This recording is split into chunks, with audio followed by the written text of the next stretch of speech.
Hey, Trailblazers. In this episode, we're showing how to survive long-term as an entrepreneur and avoid the common mistakes that entrepreneurs make with Jake Smolarek. So stick around. If you want to build a legitimate, profitable online business without shiny objects, without the hypey gimmicks, and without the stress and overwhelm, if you want to make more money without having to be present online all day, every day, pumping out content that nobody sees and hustling DMs to generate leads and sales, then this is the place for you. Welcome to the Digital Trailblazer Podcast, your online business university, where you'll learn how ordinary people start from ground zero with no influence, no email list or audience to sell to, and no business or marketing experience, and go from working 9-to-5 jobs to building successful 6- and 7-figure online businesses and all the steps in between. Learn the strategies that worked and what didn't. Learn the mistakes that they made and how to avoid them, and then learn their plans for scaling their businesses and taking things to the next level. All so that you can build your business faster and easier and make more money without sacrificing the things that are important to you in your life. I'm your host, Leah Ray Getz, and with me is my husband, Todd. Now, let's get to it with today's guest. Welcome, Jake. We are excited to have you with us today. I think this is going to be a really helpful conversation.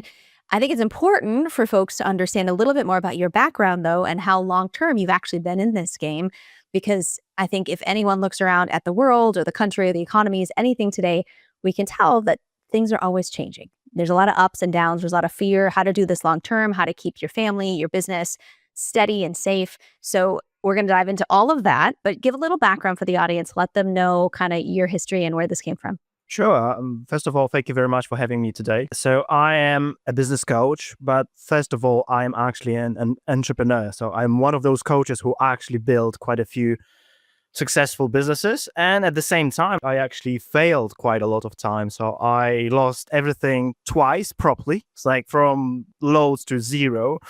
And then another 2 times I went, I don't want to say bankrupt. I had to liquidate the company. In the UK, we liquidate companies. Another 2 times. So kind of I failed 4 times. So I've seen both sides, success and failure.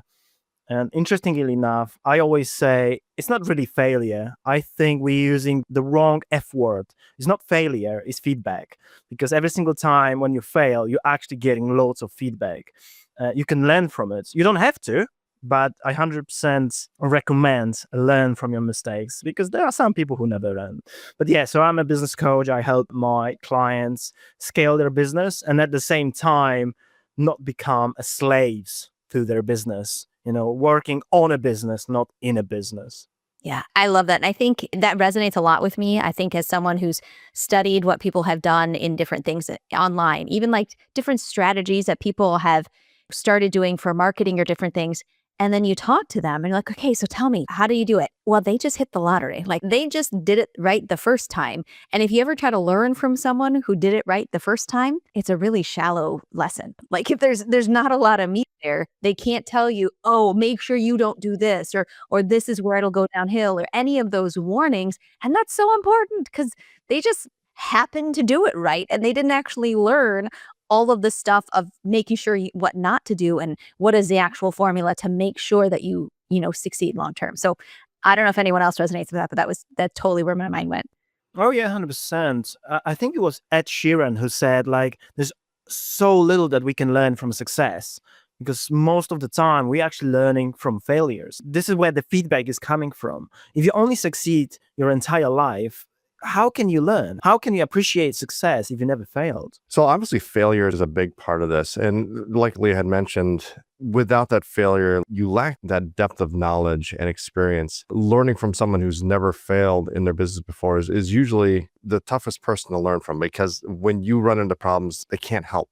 Right? They don't know how to deal with the problems. But obviously, we want to do as much as we can to avoid those problems. So what are some of those big mistakes that entrepreneurs make that really either makes their business fail or postpone success or makes them go slower than they'd like to go? So I usually answer that by saying not knowing how to delegate or not delegating. But I'll change it this time. More often than not, a lot of people who would like to become entrepreneurs, they actually running away from problems. Proper, real entrepreneurs, they never run away from problems.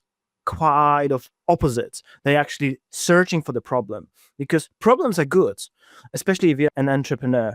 Because if you find the problem and then you find a solution to that problem, you will make a business, you will make money. Because that's what entrepreneurship is. You're finding a problem, you're finding a solution, bang, you're making loads of money. But the second thing is delegation. I work with a lot of entrepreneurs. Most of my clients, they are entrepreneurs, and more often than not, they trying to do too many things at the same time. They never delegate. And we should start learn how to delegate from the day one we become entrepreneurs. We should start delegating from the very beginning. It happened to me often that I have someone who would like to become an entrepreneur, for example, and they will try to do everything themselves, like building the website, because, oh, I will learn a new skill. You are learning a new skill that you're only going to use once. Why? Why would you waste time? Delegate. Yeah, but it costs money. Then find a student who will do it for $20. Yeah, but it's not going to be perfect. Nothing is going to be perfect ever. There's no such a thing as perfection. I always say to people, something done in 70 or 80% is way better than trying to do something on 100%, because it will never happen. I like that point you bring up about trying to learn something that you're only going to do once in your business.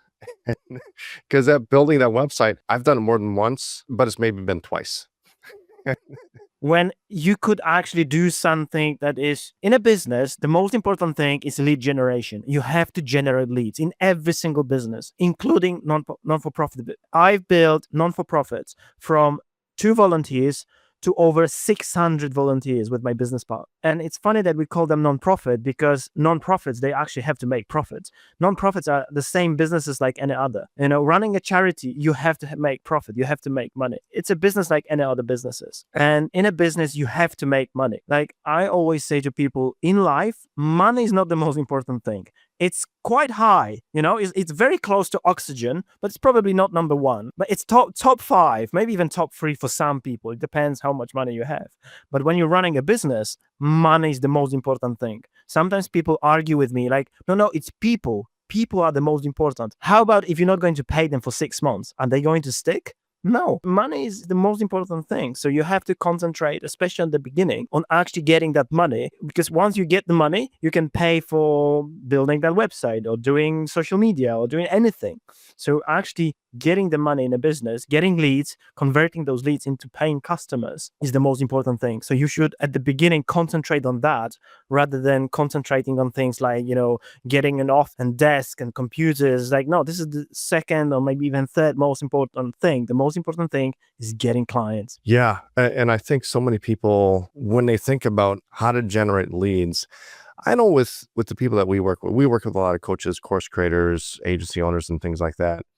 And typically the things that they're working on in their business are not things that will actually generate traffic or build an audience or create leads in their business. They're doing things like a webinar or a challenge or something like that, something where it'll convert a lead once you have traffic coming in. And I don't know if it's they expect that the webinar will produce its own traffic somehow, but it's like this weird thing where we work on these things where we're trying to make the sale, but we're not working on that front end stuff of how do we get the exposure? How do we get in front of more people? And exactly how do we bring in those people as leads and then nurture those leads to a sale? So I think you're exactly right. Like if we can solve that one problem at the front end of your business, everything else becomes much easier to do, because then you can test things. Then you can find the problems. It's like you've got a bucket with a bunch of holes in it, but there's no water in the bucket. So you can't figure out where the holes are without putting the water. And then the water is the traffic. One of the other things that you said that really resonated was that a lot of people are running from their problems, whereas a good entrepreneur should be searching for the problems so that they can fix them. And I find that that's very true for a lot of new people, is that they don't want to have to deal with things that they don't think they're good at or problems that they feel like they can't solve. They're always looking for a way to outsource that or to get somebody else to take care of it. And I can understand, like you said, if it's a website or something you're only going to do once in your business. I think back to us in our journey and the money I spent to buy the course to learn how to build a website, and then the time I put into actually trying to build that website. And then when it came out, it was not that great, versus I could have spent maybe 3 times as much as I spent on the course, saved myself months of work, and had a website that looked a lot better just by hiring somebody else to do it. you know? So there's that, but then there's also things like, how do I create a lead generation funnel? How do I run Facebook ads? Like, how do I do these other things that you actually probably should learn as an entrepreneur? So how can you figure out, or how can you determine what are those things that you're only going to need to do once or that you should outsource versus the problems that you need to tackle yourself in your business? I mean, first of all, you have to understand in what business you are. It's like, should you be running Facebook? Marketing, it's a complex process. Like, you can learn how to do Facebook ads, but maybe Facebook is not the best place to run ads for your company. Like, I'm an expensive coach. I'm a premium coach. Probably Facebook is not the best place to run ads. For me, it's Google, because I know who is my client. I know exactly the age is either is a female, male, what they do, how old they are. I need to be very, very specific. Facebook is different place for different clients. Instagram is different. TikTok is different. Google Ads is different. Everything is changing. Google, now, if you're doing SEO, for example, you have to be very smart. So you have to make sure that AI overview will actually show your website or your profile or your brand. It's the same with, like, you want to make sure that ChatGPT or any other AI agent will actually tell potential clients about you. And this is SEO. And I explain to people that search engine optimization is not search engine optimization anymore. It's search everywhere optimization. You have to make sure that people will see your brand or your face or your logo basically everywhere, because this is how they're going to trust you. A potential client, they will need to see your face, your brand, at least 7 to 14 times before they will trust you, because we are bombarded with advertising and loads of different information online and offline as well. You're working in London or New York or any bigger city, and you see thousands of ads everywhere. So I always say you have to understand who is your ideal client, who is your ideal customer. It depends on the business.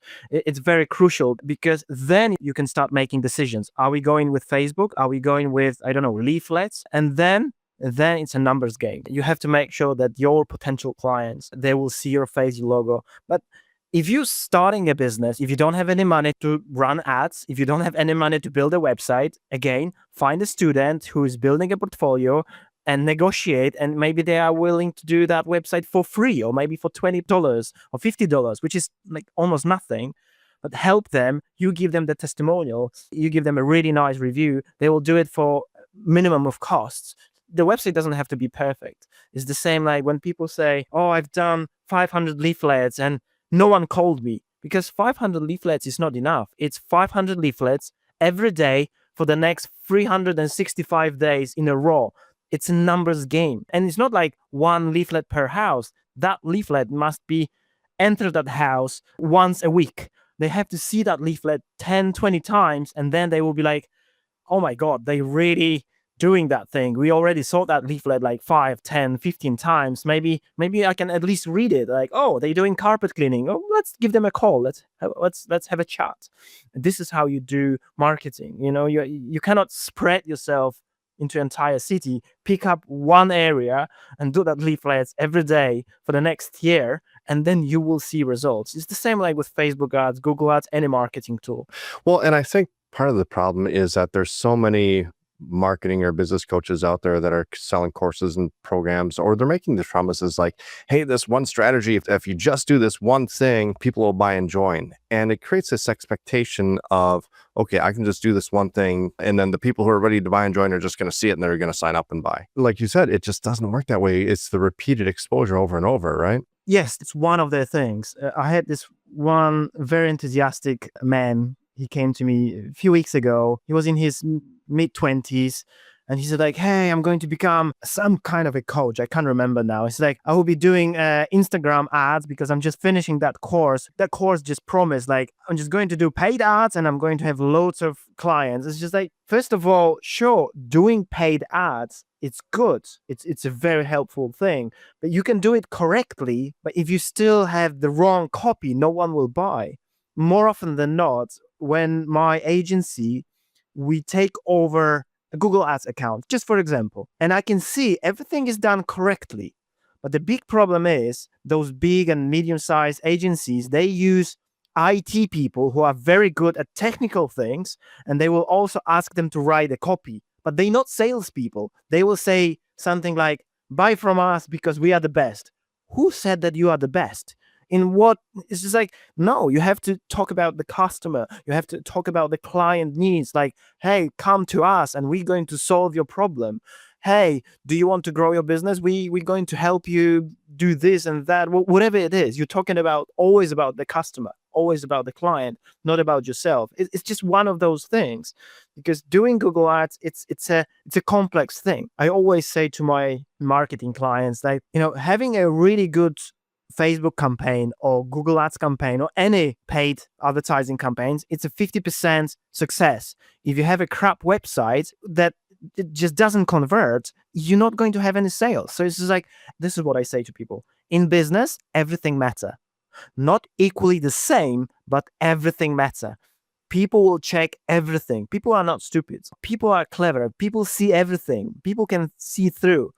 If something is not right with the website, if your website is not almost perfect, again, nothing is perfect, but you have to get to work on getting into perfection, people will see that. If it's a crap website, it will just not. So there's loads of things that you have to take care of, loads of it. The saying that the devil is in the details.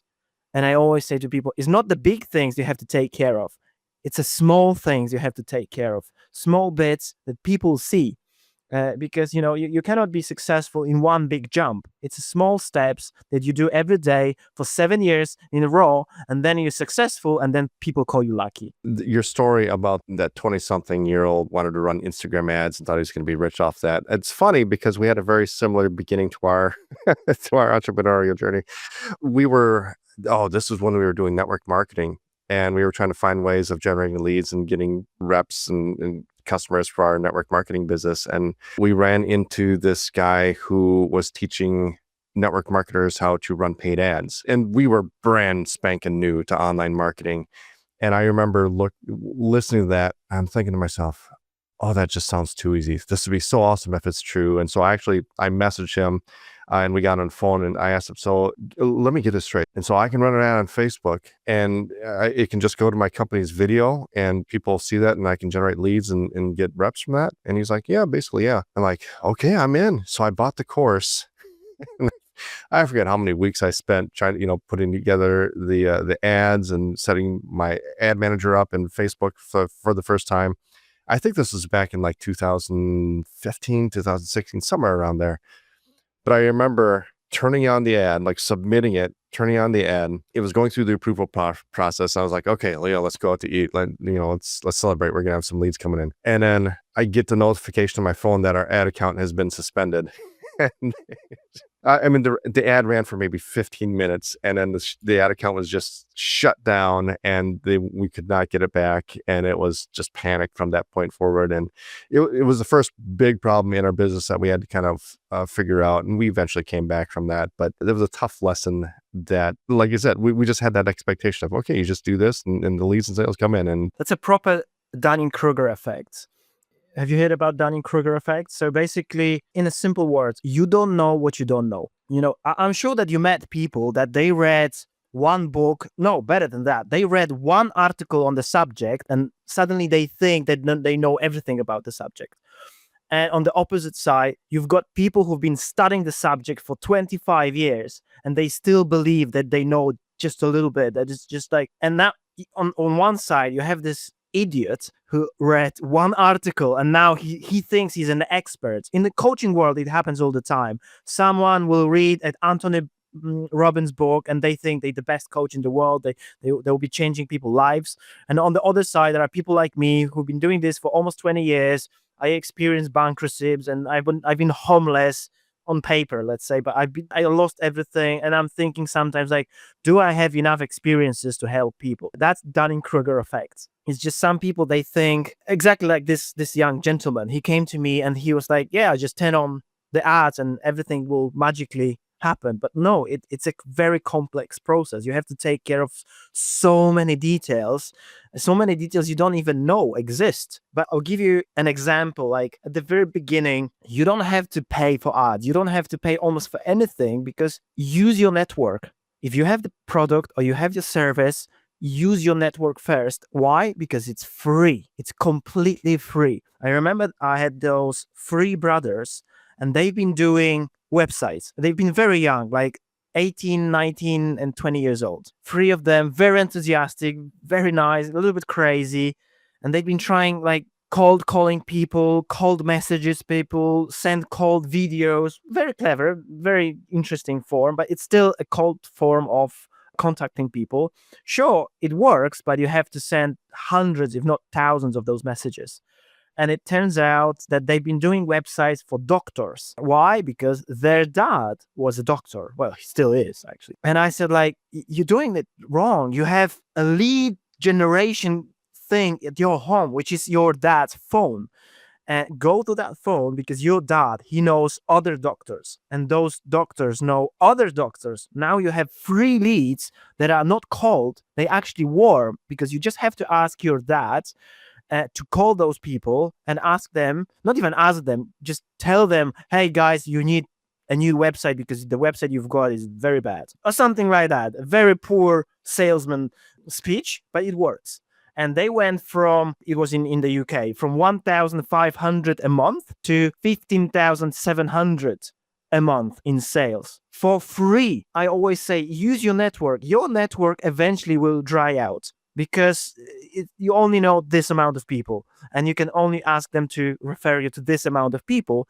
But use it at the beginning, get the money, and then pay someone who is very good at Facebook ads, or very good at Google ads, or very good at TikTok ads. We're coming back to what we've been talking before. Delegate to experts. Even if those experts cost you a little bit more, they know how to do it properly. So that's why generate the money first. Use your network. That's what I did when I started my digital marketing agency. After many years of people asking me to help them with their marketing and their advertising, etc., when I was saying, I'm too busy, one day, one of my good friends said, can you do something for us? And I said, like, why me? Because I can trust you. And I said, like, okay, I can build a marketing agency. The next day, I started calling people from 8 a.m. in the morning. I was basically counting 7:59, 8 o'clock, ding.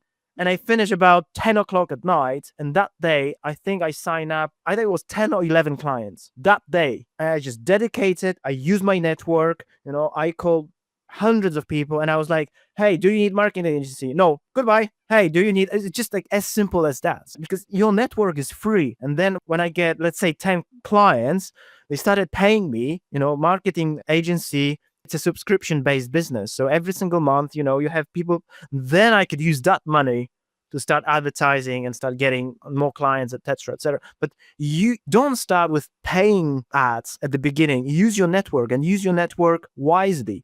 Those three brothers, I told them, do something for one doctor, and then this one doctor, he knows another 3 or 4 another doctors. As simple as that. Just ask them, by the way, Mr. Prospect, do you know another 2 or 3 doctors who could use our services? And usually people say, like, yeah, I know another 2 guys. That's Bob and that's Steve. Just please recommend us. That's warm prospects. Use that at the beginning. It's very simple. You just have to have the guts to pick up the phone and start calling people. Yeah, exactly. Well, and that's just it, having the guts to do that. I think a lot of people are afraid, especially if it's something new that they're starting. They feel like the people that they're closest to, they feel they have the least credibility with, or that they're going to get criticized the most from those people, or laughed at, or looked at kind of weird. And it's funny that you mentioned this networking thing, because that's network marketing. That's MLM. Kind of. Yeah. Kind of, yeah, but do it in a way that you're selling your products or your services, not someone else's products or services. Exactly. Yeah. But I think the other benefit of using people that you're already networked with, the other benefit there is that they're more likely to give you that review or that testimonial that you can use in your marketing later. And especially for coaches, course creators who don't have a bunch of credentials, who are new to the marketplace, that validates your authority and credibility in the marketplace, having those testimonials. That is the number one thing that you can do that's going to help you in your marketing going forward. They're worth their weight in gold. So starting with your warm audience, I think you're exactly right. people who already know you, work with them closely, make sure you get a good result for them, and then get a testimonial because you need that going forward. 100%. But that's the easiest way to start making money. You are 100% right. Make sure that you provide a very good service or you're selling a very good product. Because if you're selling something dodgy or you're selling something that you don't really believe in or you're not using yourself, you're shooting yourself into your foot. Just don't go into it. I always say to my clients, always say that you're going to deliver this and always add 10 to 15% on top. Make sure that your clients are so surprised and they will be like, oh, wow. It's like a wow effect. Always give them more than they expect. Always. Not minimum, don't meet the expectation, go over it, because the saying, there's never traffic on the extra mile. You can always go that extra mile, and it's easy because most people, they don't want to do it, especially these days. It's so easy to be successful because most people are lazy. It's so easy to be successful, but at the same time, it's so easy not to be successful because it's so easy not to do it. Well, and the other thing that you kind of mentioned that really resonated was that Kroger effect, where people, when they first learn something, they kind of get into it and then they think they're the expert. And you're right. It's so prevalent in people who are doing online courses, coaching programs, and things like that. Everybody's an expert, and suddenly they think they can sell a $10,000 coaching program when they've done something once, or even they decide to change niches or something like that. Like, we'll have people come in all the time and they're like, okay, well, I'm going to help businesses build to 7 figures. And I'm like, okay, well, have you ever built a 7-figure business? And they're like, no, but I can help someone else do it. And like, okay, have you ever helped somebody else do it? Like, I can understand, like, if you're just doing a part of it, that's going to help them get there. And they haven't done that either. But they've got this idea that somehow they can market themselves like that and start charging $5,000 or $10,000 right away. And it just doesn't work out that way. So yeah, it's so much of what you're saying, I think, is a lot of the mistakes that beginners make in their business. Now, going back to the lead flow and the traffic, like you mentioned right at the beginning, that is the most important thing. From our experience, you're 100% right. If you can solve that problem in your business, the other problems are so much easier to solve. Once you've gone through your network and you've kind of gotten those testimonials, you've gotten reviews, you've built some credibility, you've done good work for others, what are some other ways that you can kind of build and expand from there? I know paid ads might be one, but are there any other things that you'd recommend? Again, it depends on the business, but for example, LinkedIn, it could be one of the best things, but don't do it in a way that you're sending 10,000 messages a day to random people like a cold. Don't take me wrong. It works. It might work if you do it properly, but it would be way better to find 10 ideal prospects or ideal clients, learn about them, go through their website, see what they need, like study them properly, and then reach out, record a video, or ideally go and see them if you can, or send record a video on Loom or something like that. But be very, very, very personal, especially at the very beginning of that message. So like, hey, Todd, I visited your website. I visited your LinkedIn profile. This is what I read. This is what I find out. On this one of those hidden pages where probably no one goes, I read this about you. Basically, you're getting an attention. I got this all the time. Every single day, I got anything between 5 to 20 emails saying like, Jake, we can help you scale your business. And then I will check them out, and they're not even scaling their own business. It's just like, you know what I mean? It's just like, yeah, but why wouldn't you scale your business first and then you can help me? Because I'm doing well. I'm kind of oversubscribed. I have so many prospects coming my way that I can choose who I want to work with. I don't even have to advertise. I do advertise because look at Coca-Cola, for example. Every single person on this planet, or almost every single person on that planet, they know that brand. We all know Coca-Cola. Why do they keep advertising? Because they understand, they're clever, that they have to expose themselves. In psychology, it's called priming. Once we see that logo every single day, we think like that's the brand to go. It's the same with Mercedes-Benz, BMW, Tesla, you name it. They know they have to be everywhere because this is how you build powerful brands. The same with Apple. I'm an Apple person. Apple, they do not make the best products on the planet, but they the best in marketing. They the best in branding. Every single time when I have, maybe not every single time, but when I coach people, sometimes I will ask them like, hey, are you an Apple person? And if they say yes, I will challenge you, like I will bet that you still have all the packages from your Apple products at your house. 9 out of 10, they would say, how do you know that? Because this is how Apple build they package their products. You cannot just quickly open Apple product. You have to wait until that box will open itself, and it takes forever. And then you put it somewhere, and basically what Apple does, they create a free banner at your house that you look at every single day. And most people who use Apple products, they still have their boxes in their house and they look at them, and that's free advertising. That's clever, isn't it? Some people, they never even thought about it. Like, yeah, like, why haven't you throw it away? Oh, because it's so nice. It's just a packaging. It's not even a product. And most people, they can't explain. That's why Apple, it's one of the biggest and most successful companies on the planet, because they understand how to advertise, how to expose their brands everywhere they can.